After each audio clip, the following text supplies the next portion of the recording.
Beloved, look at that dull gray pebble sitting in a miner's palm, dust caught in the lines of his skin. And hear me clearly. Some people looked at you the same way they looked at the diamond before it was cut. Chosen one, they saw a rough stone, not because there was no glory in it, but because their eyes were too cheap to read what pressure had written. A natural diamond is not born near sunlight. It forms deep in Earth's mantle, under crushing heat, under weight that would terrify weaker material. And it stays there through a billion-year formation that no impatient soul could ever survive. You need to hear that in your spirit. What made you rare was not comfort. What made you rare was what did not destroy you. The same pressure that would have turned lesser things to dust was being used to shape you in secret. And here's what burns them now. This stone is pure carbon. That's right, the same element found in soft graphite and common coal. Same root, different outcome. Why? Conditions, fire, depth, endurance. So when they treated you like something ordinary, they revealed their own blindness. They judged by surface category, not by spiritual structure. They thought, this is just another stone. Heaven said otherwise. See, that is the first karma of the careless. They touch something sacred while it still looks plain, then walk away bragging, only to learn later they left behind what time itself had been guarding. If this speaks to you already, make sure you like and subscribe so you don't miss what comes next. Because they did not just misjudge your appearance, they misjudged what it cost creation to make you. And that is where the second reversal begins, not in the fire below, but in the way this stone looks before skilled hands ever touch it. A rough crystal does not arrive announcing itself. It can look cloudy, chalky, even a little disappointing under weak light. Set it beside wet gravel, and careless eyes may pass over it without a second thought. Chosen one. That was their error with you. They expected instant sparkle, easy proof, something loud enough to flatter their shallow taste. But heaven does not wrap its rarest blessings in neon. Sometimes it hides them in plain texture, in muted color, in a form that only patience can read.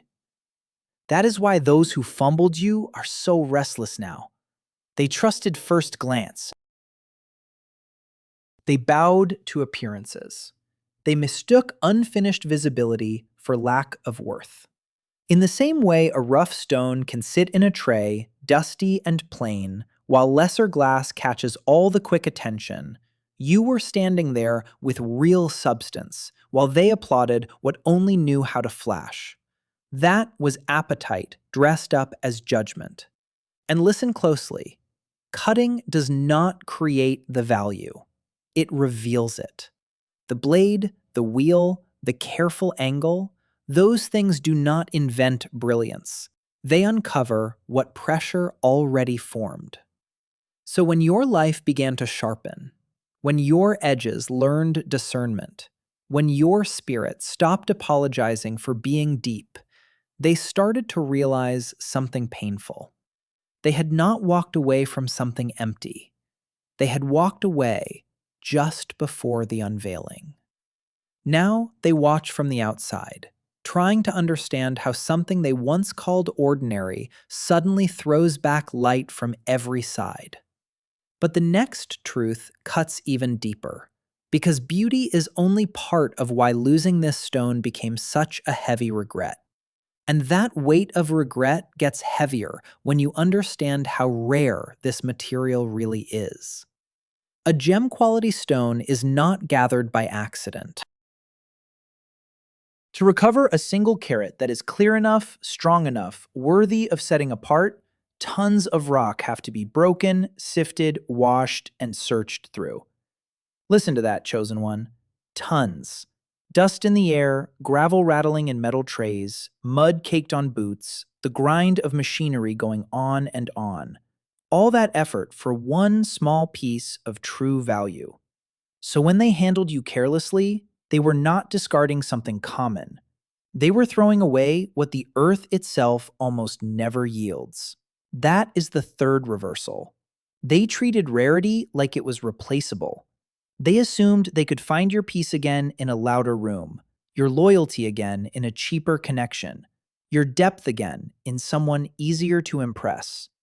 But fine stones do not pile up on every path, and souls with real blessing on them do not appear in every season.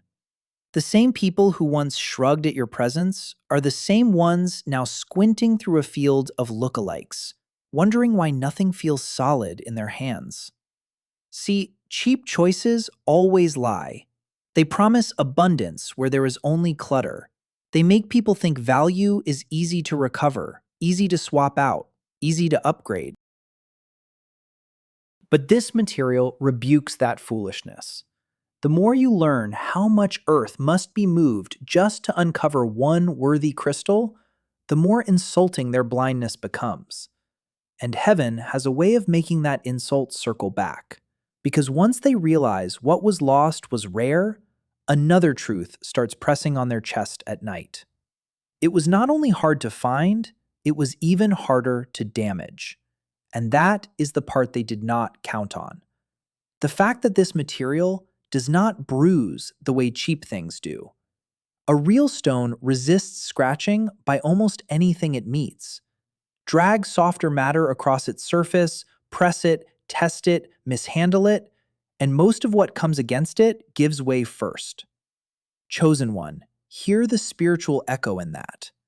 They thought their neglect would mark you. They thought their coldness would dull you, that their casual betrayal would leave deep lines in your soul. But what they threw at you said more about their own weakness than about your design. You felt the sting, yes. You heard the scrape. But you were not built to be ruined by every careless hand. This is the fourth reversal. They measured strength by noise. They trusted what shattered loudly, what flared fast, what made a scene. But the harder thing is often quiet. It holds. It keeps its structure. It does not beg to be believed. That is why they are unsettled now. They expected you to collapse into bitterness, to lose your peace, to become easy to name and easy to dismiss. Instead, they found something with unbreakable brilliance, steady under pressure. And that kind of steadiness exposes chaos for what it is. But let me say something even sharper. Hardness alone is not the whole mystery of this stone. Because for all its strength, for all the way it resists damage from nearly everything around it, there remains one humbling truth. Not just anything can cut or polish it. Only another one can do that. And when that truth enters the room, the whole story changes. Because then you have to ask, who among them was ever truly qualified to shape what they were so eager to handle? And that question is where their arrogance starts to crumble. Because not every hand that reaches for a rare stone has the right to shape it. Only one of its own kind can truly cut or polish it. Think about that for a moment. For all its strength, for all the way it resists lesser contact, refinement still requires equal substance, steady, precise. Chosen one, that is why so many who came near you left frustrated. They thought access meant authority. They thought being around your value gave them the power to define it, correct it, shrink it, or make it serve their comfort. But they were too soft in spirit, too cloudy in motive, too hungry for control to do anything except reveal themselves. This is the fifth reversal. They called you difficult when the truth was simpler. They were unqualified. A cheap blade cannot polish what was forged under crushing pressure. A restless hand cannot refine what required ages to form. So when they pushed, manipulated, compared, or tried to make you doubt your own worth, they were not shaping you. They were scraping against something harder, truer, more aligned than they were ready to face. That is why they walked away irritated. Not because you lacked value, but because your structure exposed theirs. And now they watch with that dry ache in their chest. Because the very thing they tried to handle carelessly is being refined elsewhere, under wiser hands, in cleaner light. They are left with the sound of their own failure, like grit against a wheel that never caught. But there is something even more sobering in this material than hardness, rarity, or hidden beauty. Sometimes, the stone is not just a treasure in someone's hand. Sometimes, it is the test. And that is a hard word for some people to swallow. Because once the stone becomes a test, their behavior around it starts speaking louder than their excuses ever could. A rare crystal does something to the hands that find it. It reveals whether those hands know reverence or only appetite. Do they slow down? Do they study what they've been given? Do they understand that not every valuable thing is meant to be handled casually? Chosen one, when that kind of material came into their reach through you, they were being measured without even knowing it. The blessing was not only in possessing something precious, the blessing was in how they responded to it. This is the sixth reversal. They thought they were evaluating you, when in truth, your presence was evaluating them. The stone did not need to speak. Its rarity, its weight, its hidden fire, all of that was already enough to expose what lived in their spirit. And what came out? Impatience, carelessness, ego. They wanted the reward of value without the discipline of stewardship. They wanted the beauty, but not the responsibility. So they mishandled what should have been honored, and then acted surprised when peace slipped out of their hands like dry grit. So their regret has such a strange taste now. Metallic, bitter, lingering. It is not only the pain of losing access, it is the deeper ache of realizing they were entrusted with something sacred and proved themselves too small to carry it well. They failed in the presence of a blessing, and heaven records that kind of failure differently. Now the same stone they once treated lightly stands in memory like a mirror, and they cannot look away. Because when a person fails a test like that, the loss does not stop at the surface. It starts reaching into alignment itself. And once alignment is touched, even the air around the stone seems to change. You can feel it in the work itself. The hum of the wheel, the fine dust settling, the sharp little hiss when the surface meets the tool. A material like this does not respond well to confusion. It requires clean angles, steady hands, right placement. Chosen one.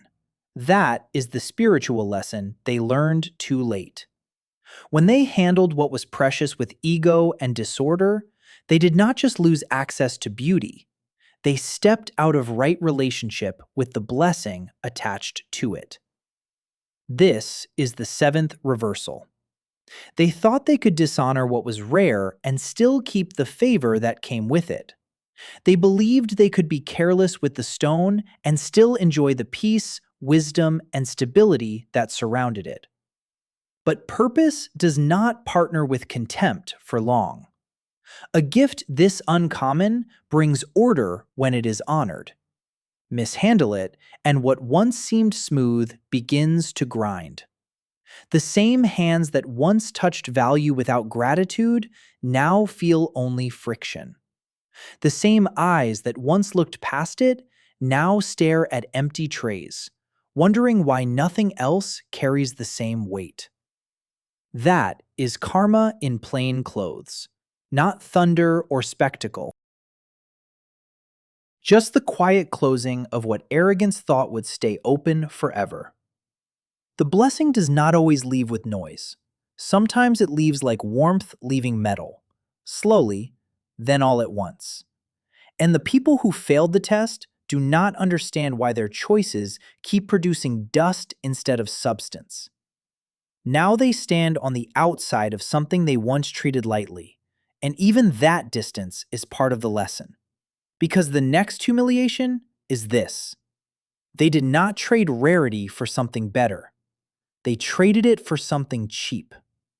And that insult has a shape to it. The shape of something priceless exchanged for what cannot hold its form. Set a true stone beside loose dust, and the contrast is almost offensive. One keeps its structure under pressure. The other scatters at the first breath. One took ages to become what it is. The other is what remains when things have already broken down. Chosen one. That is the eighth reversal. They looked at a material with weight, clarity, and lasting worth. Then reached for what was easier to grab, easier to impress, easier to waste. And afterward, they called that choice freedom. But cheap things always tell on themselves. Dust gets on the fingers and leaves nothing in the hand. It smears, it clouds, it settles in the cracks, but it cannot anchor anything. That is what they chose when they traded substance for impulse. Something loose, something temporary, something that looked plentiful because it was everywhere. Meanwhile, what they let go of was rare enough to require patience, rare enough to survive pressure, rare enough to hold light without begging for attention. You know what makes this sting for them now? It is not only memory, it is comparison. Every cheap substitute announces its own weakness the moment life gets heavy.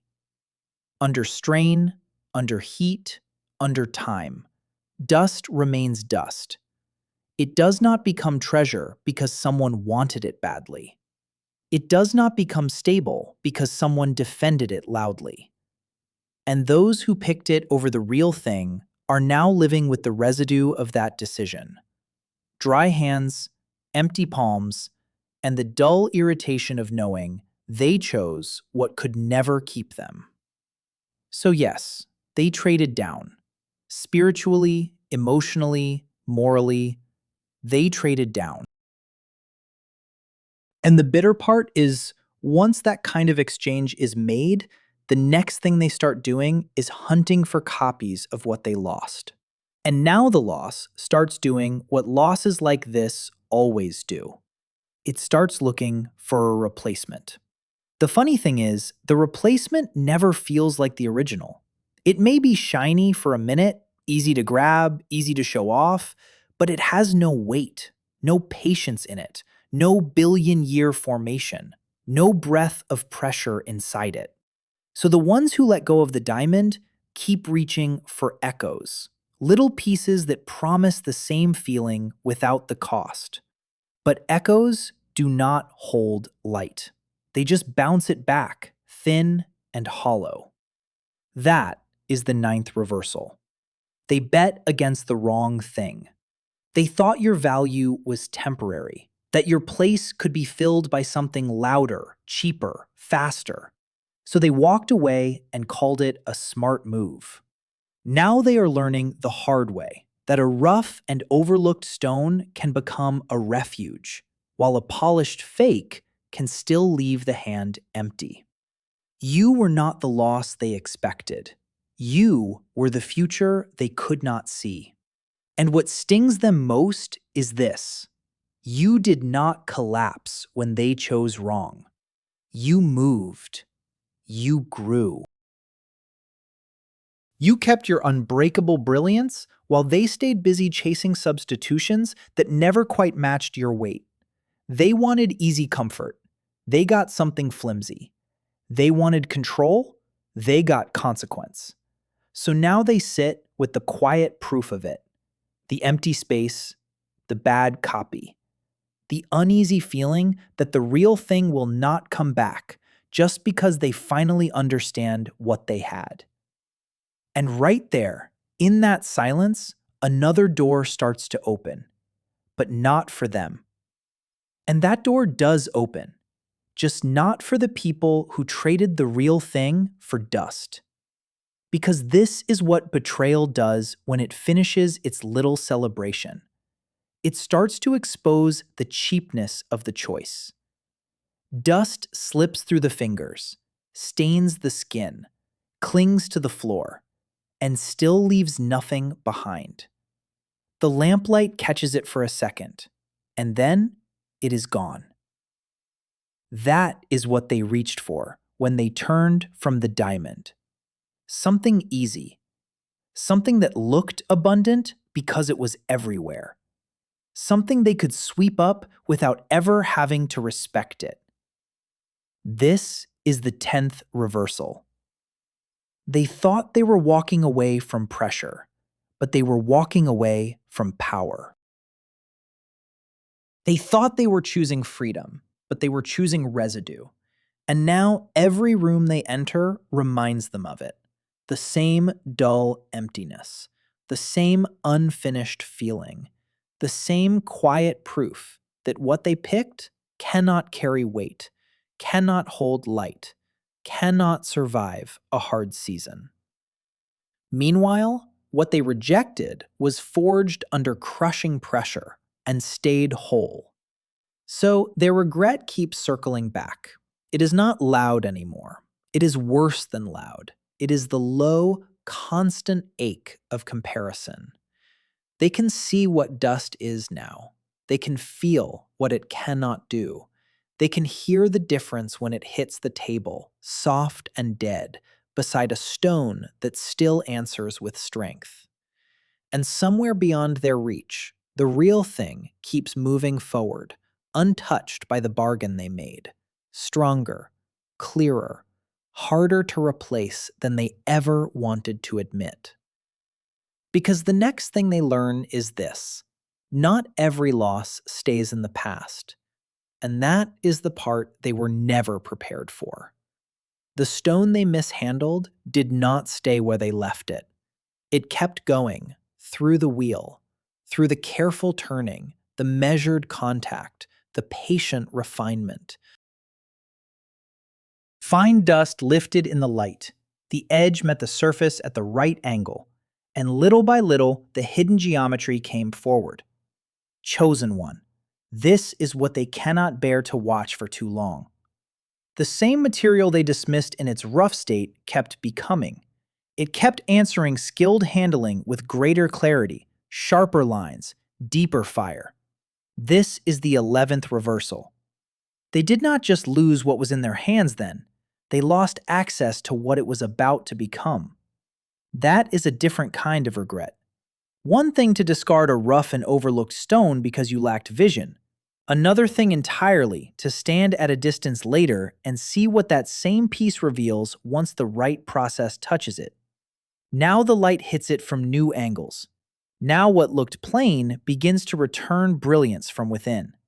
And they know, in a way that stings without mercy, that they walked away just before the unveiling.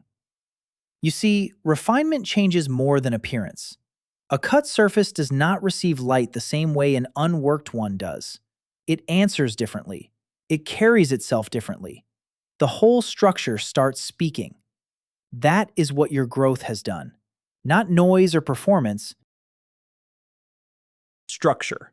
And those who mistook silence for emptiness are now staring at evidence they cannot explain away. Still, the hardest truth for them is not that you changed. It is that this new form is no longer theirs to touch. And the distance between seeing and accessing is where the real punishment begins.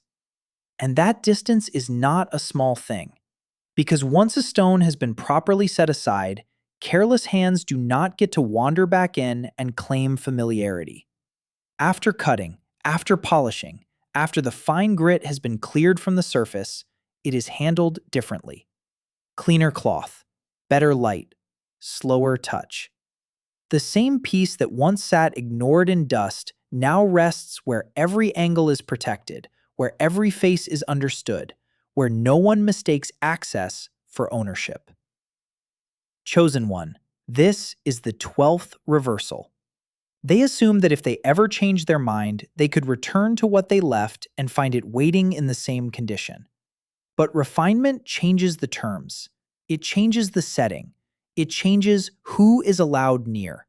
That is what burns them now. Not only that the stone became more radiant, but that it became less reachable. They can see it answer light. They can watch it throw back clean fire from edge to edge. But seeing is not touching. Remembering is not reclaiming. And regret is not qualification. Those who once handled it without reverence are now standing outside the case, outside the room, outside the privilege they treated like something ordinary. That is karma with a quiet face. You need to hear this clearly. A material this rare does not return to untrained hands just because those hands feel lonely now. Once it has been honored properly, it does not go backward to prove its worth to people who missed it the first time. It stays where the angles are respected. And here is the deeper wound for them. They are not only locked out of what it is now, they are locked out of everything it was about to build once it found its rightful place. And that rightful place changes more than the stone itself. It changes what can be built around it. A material this rare does not belong only to admiration. It belongs to structure. Set properly, it becomes part of design, part of inheritance, part of something made to last. Chosen one, this is the 13th reversal. Those who mishandled you did not only lose a beautiful thing, they lost the foundation that could have strengthened their future. They failed to recognize that what was in front of them carried more than sparkle. It carried order, weight, continuity, a steadying center. Think of the cut faces now, each one answering light with intention, each edge placed so the whole piece holds together. Nothing random, nothing wasted. That is what rare value does when it is honored. It multiplies meaning. It makes the entire setting stronger. But those who chose dust over substance were too impatient to see what could be built slowly around something so enduring. They wanted quick sensation instead of lasting design. And now they are left with the thin remains of choices that never had the strength to support anything. So their regret is not just emotional. It has a structural ache to it. They can feel that the future they imagined never settled right, never locked into place, never held under pressure. And deep down, whether they say it out loud or not, they know why. They traded away the very piece that would have given the whole thing balance. You, on the other hand, were always meant for a setting that could honor your angles. And once a rare stone finds the place it was meant to rest, something else happens that their pride was never ready for. They start chasing imitations. And chasing imitations is where their regret starts looking almost desperate. Because a copy can mimic a surface, but it cannot borrow a history. You can line up polished pieces under bright light and fool an untrained eye for a moment. A flash is easy to fake. A clean edge can be copied. But the deeper truth of the stone, the pressure it survived, the patience it required, the structure within it, that cannot be manufactured by wishful thinking. Chosen one, this is the 14th reversal. After losing what was real, they began scanning every substitute for the same feeling, the same steadiness, the same quiet fire. And every time, something was off. Too light, too loud, too eager, too easy. That is the torment of imitation. It keeps reminding the seeker that resemblance is not identity. A substitute can sparkle on command, but it does not carry the same center. It has no memory of the depths, no honest resistance, no spiritual weight. And the ones who once called your value ordinary are now trapped, comparing everything to the very thing they failed to honor. They keep reaching for a match, but all they find are reflections with no root. Listen carefully. That is not an accident. Rare value leaves a measure behind. Once your hands have held the real stone, lesser material starts exposing itself without even trying. The sound is different, the feel is different, the way it meets light is different. And deep down, they know it. So the search never satisfies them. They are not looking for someone else. They are looking for what they lost and cannot recreate. And while they waste themselves on copies, another truth keeps rising with terrible clarity. What they called rejection became the very pressure that sharpened you. And that is the holy irony of it. What they meant to discard ended up being part of your refinement. The wheel turns, the contact is precise, the pressure is steady, and the stone answers by becoming clearer. Chosen one, this is the 15th reversal. The pain they introduced exposed your structure. Their rejection drove you deeper into process, into discernment, into better placement. Into the kind of stillness that only something forged under crushing pressure can carry without trying to impress anyone. See, a rare material does not resent the cut that reveals it. It does not waste its whole existence begging to remain rough just because rough felt familiar. It yields to the right process and comes out truer to what it always was. That is why the ones who thought they had damaged you are confused now. They expected dullness. They expected a fracture. They expected you to hold their hands responsible for your future. But instead, the very friction of what they did became part of the sharpening. And now, they have to live with an unbearable little truth. They participated in a process they did not understand. They tried to diminish a blessing and ended up helping uncover it. They wanted you hidden, uncertain, easier to mishandle. But every turn of that wheel only drew out more definition, more restraint, more clean fire from within. That is karma with craftsmanship in it. So while they remain stuck comparing copies and excuses, you are answering light in a new way. Not louder, just truer. And once a stone reaches that stage, once the structure is revealed and the surface begins returning light from every angle, something happens that no substitute can fake. Every eye in the room starts to notice. And once the room notices, the silence around their mistake gets very loud. Light touches the cut faces, and suddenly, what once looked plain begins sending brightness in every direction. Just response. That is how rare material behaves when it has finally been brought into proper view. Chosen one, this is the 16th reversal. They thought they were qualified to define your worth when you were still in dust, still in process, still carrying hidden geometry. Now the same eyes that dismissed you are forced to witness what happens when a thing with real structure meets the right light. This is what unsettles them most. Public proof. The stone does not chase attention. Attention finds it. The angles do the talking. The clarity does the talking. The way it answers light without strain does the talking. And all those who once trusted first glance now have to live with the shame of having looked directly at value and called it ordinary. You need to feel the dignity in that. Your refinement was never about impressing the people who fumbled you. It was about becoming fully visible in the form you were always meant to take. The brilliance they notice now is not new in substance, only in revelation. That is why it cuts them so deeply. They cannot say it was never there.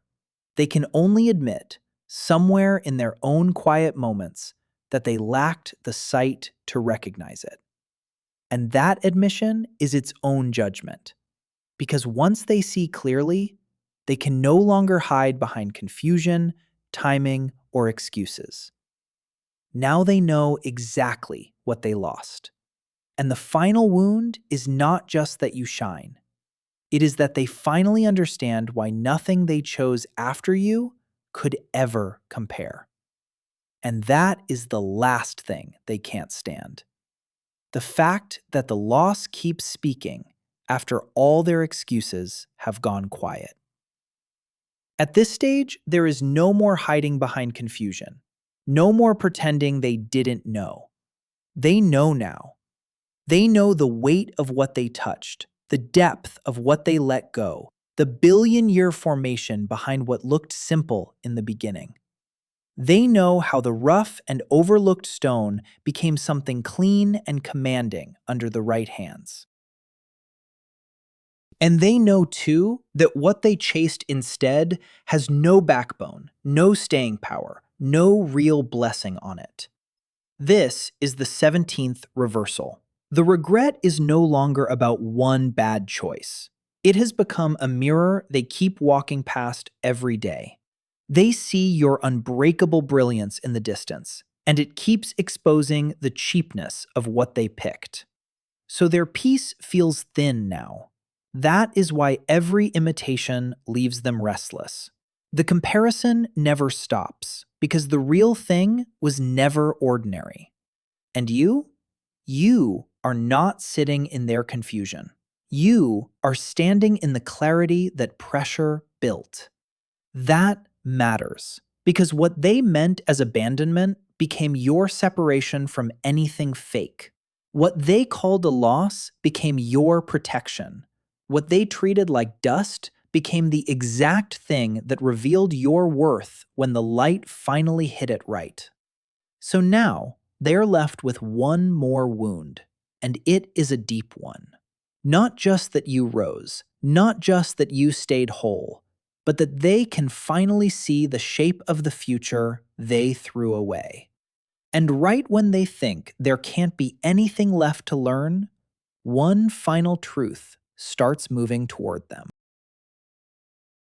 And there it is, the final truth they could not outrun. The dust they chose never learned how to hold shape, and that is what finally exposed everything. The rough and overlooked stone they walked past is gone from their reach now, but it did not disappear into nothing. It was carried into better light, set where the angles could breathe.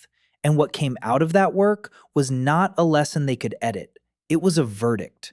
The same piece they treated like common gravel now sends back clean fire, and their regret has nowhere left to hide. This is how the story ends for them. Not with noise, but with proof. Proof that pressure did not break you, that cheap comfort never stood a chance against a billion-year formation. Proof that what they discarded was never ordinary, never replaceable, never meant to be owned by careless hands. They can call it bad timing if they want. They can call it confusion. But the tray is still empty, and the light still keeps finding the real thing.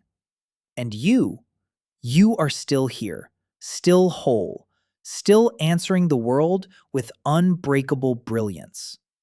That is the part they never understood. By dawn, the polishing cloth lay folded and still, and the window beside it was full of pale light. If this message hit you where it needed to, subscribe and stay close. There's more like this waiting for you.